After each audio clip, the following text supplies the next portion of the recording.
Okay, अस्सलाम वालेकुम। So today we will learn about subdural haemorrhage. हमने एपिड्यूरल हेमरेज को कवर कर लिया था, अब हम पढ़ रहे हैं सबड्यूरल हेमरेज। अगर हम थोड़ा सा टाइम स्पेंड कर दें इन दिस कॉन्सेप्ट तो you may help save someone's life. So इसलिए इस पे गौर करना थोड़ा ज़रूरी है। आपको जैसे कि पता है कि जो वेन है, जो हमने साइनस के बारे में पढ़ा था पिछली वीडियो में, कि जो एक ड्यूरा वीनस साइनस है, उधर पे जो आपकी जो सेरिब्रल वेन है वो जाके टाइटली इंटेक्ट होती है। और आपको पता है कि इसके ही ऑपोजिट जो ब्रेन है, जो अरेक्नॉइड स्पेस में फ्लोट कर रहा है, वो वो जो है आपका जो पाया मैटर और अरेक्नॉइड स्पेस से जाके स्पेस में जाके वो इंटैक्ट है। जो वेन है वो आपकी जो ड्यूरा वीनस साइनस है उधर इंटैक्ट है, जबकि जो ब्रेन है वो फ्लोट कर रहा है सब अरेक्नॉइड स्पेस के अंदर और वो इंटैक्ट है पाया मैटर से। तो अगर इन दोनों का कोऑर्डिनेशन होना बेहद जरूरी है, अगर आपको एक बेहतरीन जो लाइफ है गुजारनी है तो इनका कोऑर्डिनेशन होना जरूरी है। अगर कोई भी इसके अंदर ये सबड्यूरल हेमरेज की तरफ जा सकता है।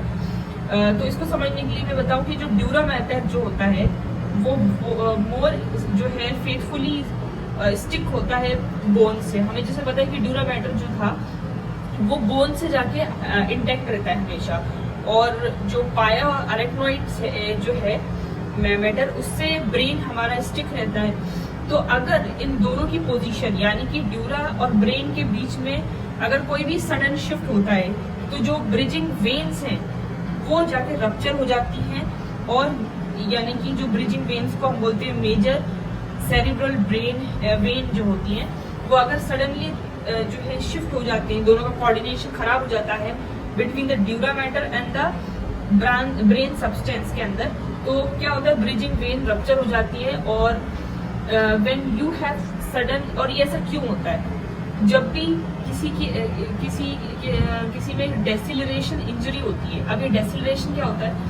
तो डेसिलरेशन इज दैट कि फॉर एग्जांपल आप अपनी मर्सिडीज में बैठे हुए हैं और तेजी के साथ आप स्पीड से कार ड्राइव कर रहे हो, और अनफॉर्चुनेटली क्या होता है अपनी कार को आप हिट कर देते हो कहीं पे जाकर।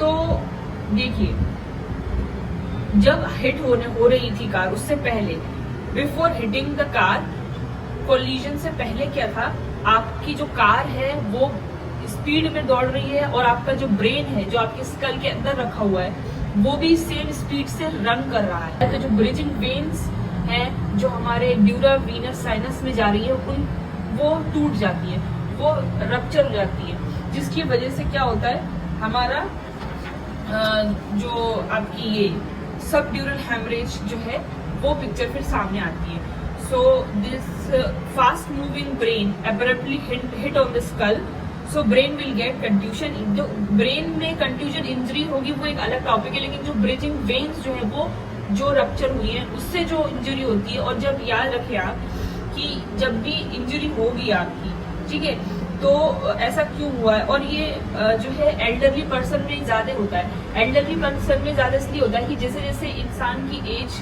ज्यादा होती जाती है, बढ़ती जाती है, तो उसका ब्रेन जो है वो एज के साथ साथ श्रिंक होता जाता है। जब वो श्रिंक होता जाता है यानी कि छोटा होता जाता है, लेकिन आपका स्कल का साइज तो वही है, लेकिन आपका ब्रेन का साइज कम होता जा रहा है, तो चांसेस ऑफ जो ब्रिजिंग वेन के टूटने के या रप्चर होने के चांसेस ज्यादा बढ़ जाते हैं। तो आप देखते हैं कि कोई भी इंसान जो ज्यादा फॉल करता है, गिरता है ज्यादा, फॉर एग्जांपल कोई एल्कोहलिक पेशेंट, एल्कोहलिक पर्सन है, वो जो है वो फ्रिक्वेंटली वो गिरता रहता है, तो उसकी वजह से ये जो सबड्यूरल हेमरेज के चांसेस बढ़ जाते हैं। उसी तरीके से एपिलेप्टिक पेशेंट जो है, या फिर कोई भी इंसान जो कि जो है आपका कोविलेटिव ड्रग्स ले रहा है, तो उसमें ये चांसेस बढ़ जाते हैं। तो इसलिए जो है आपका जो हेमरेज है वो होता है। तो याद रखें, जो ये एक सेरिब्रल आर्टरी है, जो सेरिब्रल आर्टरी है जो पाया मैटर से निकलती हुई आपके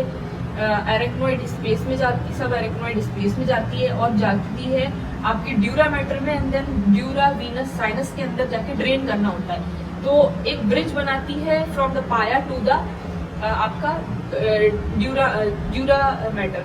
तो जब ये ब्रिज जब टूट जाता है, जब आपको ये कंडीशन देखने को मिलती है सबड्यूरल हेमरेज। और सबड्यूरल हेमरेज जो है, क्योंकि ये जो हेमरेज कहाँ होता है, तो ये आपके जो ड्यूरा और एरेक्नॉइड के बीच में होता है। तो यहाँ कोई सूचर नहीं है और यहाँ पे आराम से ये पूरा ब्लड जो है कोई आराम से फैल सकता है बहुत पूरी जगह पर। तो जिसकी वजह से, क्योंकि इसके अंदर क्या होता है कि इसमें इंसान को जब भी इंजरी होती है तो वो जो है एकदम से उसको पता ही नहीं चलता, वो अनकॉन्शियस एकदम से, मतलब उसको पता ही नहीं चलता कि वो उसको क्या हुआ है, क्योंकि बहुत ही मतलब ये होती फ्रिक्वेंटली हो रही है बहुत सारे केसेस में। और क्योंकि यहाँ पे ब्रिजिंग वेन्स जो है वो रप्चर हो रही है, तो उसको पता नहीं चल पाता और उसको फ्लक्चुएटिंग अनकॉन्शियसनेस होती रहती है। तो ये डायग्नोस करना बहुत ही मुश्किल हो जाता है, क्योंकि अगर इंसान की हिस्ट्री हो फॉल होने की तो आप इसका फिर ज़रूर CT MRI कराना ज़रूरी है।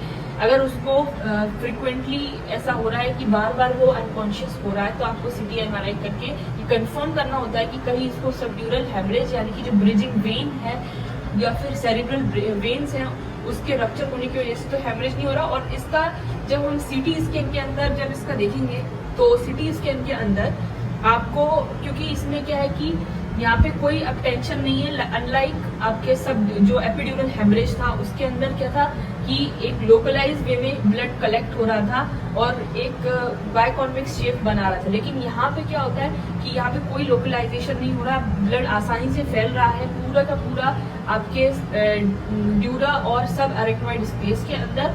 तो इन बिटवीन सब ड्यूरा एंड अरेक्नॉइड के बीच में फैल रहा है, तो जिसकी वजह से एक शेप बनता है, तो उसको हम बोलते हैं क्रीसेंट, जो क्रीसेंट शेप होता है। और actually this crescent is death crescent. तो इसको डायग्नोस करना बहुत इंपॉर्टेंट होता है और पेशेंट की history is always associated unexplained होंगी।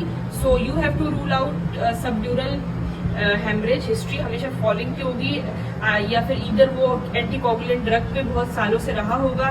तो ये एकदम से इसकी ऑनसेट होती है, सडन बिल्कुल भी नहीं होती, ट्रॉमेटिक बिल्कुल नहीं होती और ये सालों लगा देता है कभी कभी।